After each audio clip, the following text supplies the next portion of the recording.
Hey, what's up, everybody? Happy Martin Luther King Jr. Day to all you lovely people out there. We're not going to talk about the other thing. Well, but anyway, welcome to another edition of Wade Watches. I'm Wade. Welcome to another fresh out of the movie theater review. And yes, that's right. I am still currently in the movie theaters. I'm in the movie theater lobby. You might not be able to tell right away because it's 29 degrees outside. That's where the poster for today's film is. I can't do it. Way too cold out there. But anyway, happy MLK Day to all you lovely people. I just got through seeing Den of Thieves 2 Pantera, and going into this one, I was by no stretch of the imagination expecting the next great cinematic heist thriller. I wasn't looking for the next Thomas Crown Affair or the next Ocean's 11 or the next Heat, nothing like that, because I've seen the first film not once but two times now, and that first Den of Thieves, bro, is like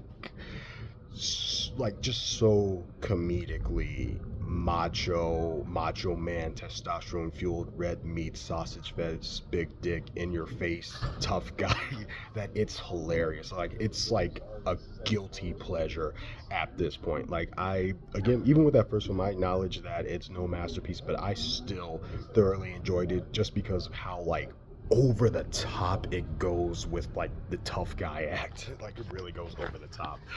And so, it's safe to say with this one, I was expecting more or less of the same. Like, here we go again with the one-liners. Here we go again with Gerard Butler getting up in everybody's face and intimidating everybody, and being Big Nick and being the big tough guy. Here we go again with all of that. But I have to say, much to both my pleasant and kind of unpleasant surprise, Den of Thieves 2 takes itself considerably more seriously than its predecessor. I feel like with its predecessor, it's not a like a more light-hearted action movie. It's actually pretty dark and grim and intense, but there's, especially with Gerard Butler and crew, like even the cops in that first film, there seemed to be a sense of self-awareness of what this is, whereas here there wasn't that same, like, we know this is stupid, we know this is, a January action film starring Gerard Butler, we know no one's going to take this super seriously, because they do try and take themselves super seriously, and in turn try and get you as an audience member to take this super seriously too, because it plays out more like a straight up heist thriller than, I would say, with that first film, than like a macho man action film that just so happens to feature a heist sequence in it. That's that first film, whereas this is a straight up heist thriller that just so happens to feature macho man action sequences sprinkled throughout. So they're kind of, it's kind of like, it's the mere opposite of its predecessor, and I really wasn't expecting that. And at first, it was kind of an unpleasant surprise. I was like, where are the one-liners? Where's the mean mugging? Where's getting up in somebody's face? Gerard Butler, punch somebody in the face, for Christ's sakes, do something.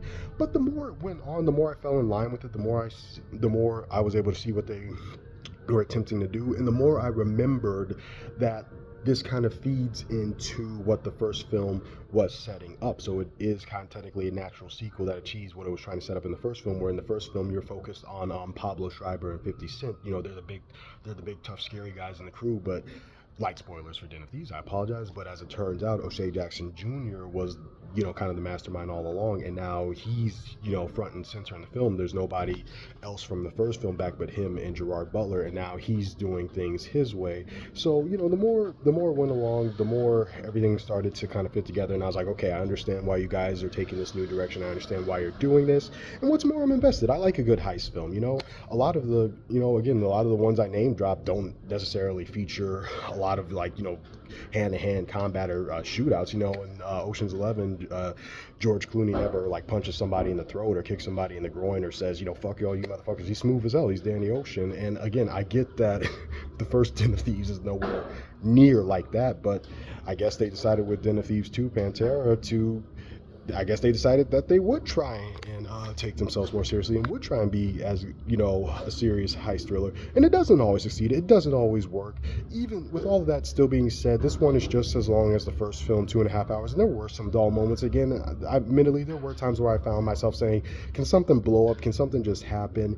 But not very often. There weren't a lot of, moments in this film where I was straight up bored. I was straight up like, I felt my eyes drooping. No, not at all. I guess that's me saying they actually managed to make that work.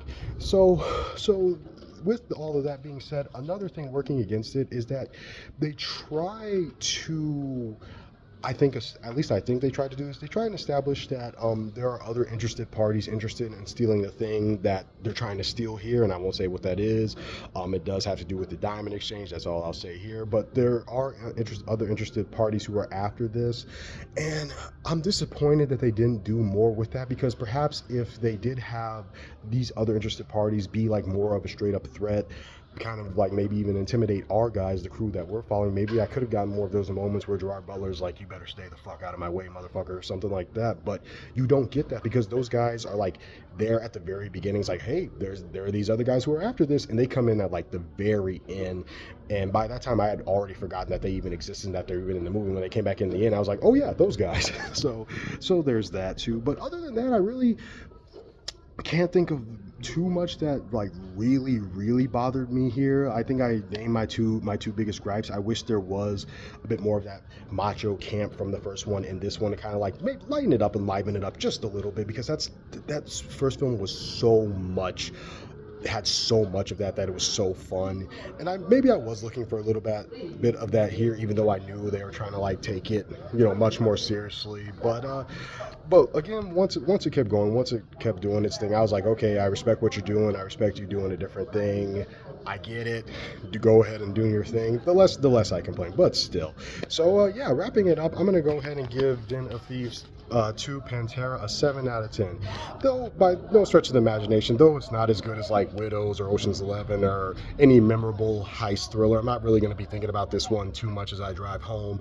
It's still a lot of fun. It's still very enjoyable. Gerard Butler and O'Shea Jackson Jr. have better chemistry here than Gerard Butler and Pablo Schreiber had in the first one. Where a lot of that was just about like mean mugging everybody and just trying to like outdo each other with like the tough guy meter. You don't have any of that here. It's a very different dynamic, and I think it works better here. So yeah, don't have too many gripes with this one. I had a better time watching this than I did with Wolfman. So yeah, 7 out of 10 for Den of Thieves 2 Pantera. This has been another edition of Weight Watches, and I'll see you all next time. Peace. Happy MLK Day to you.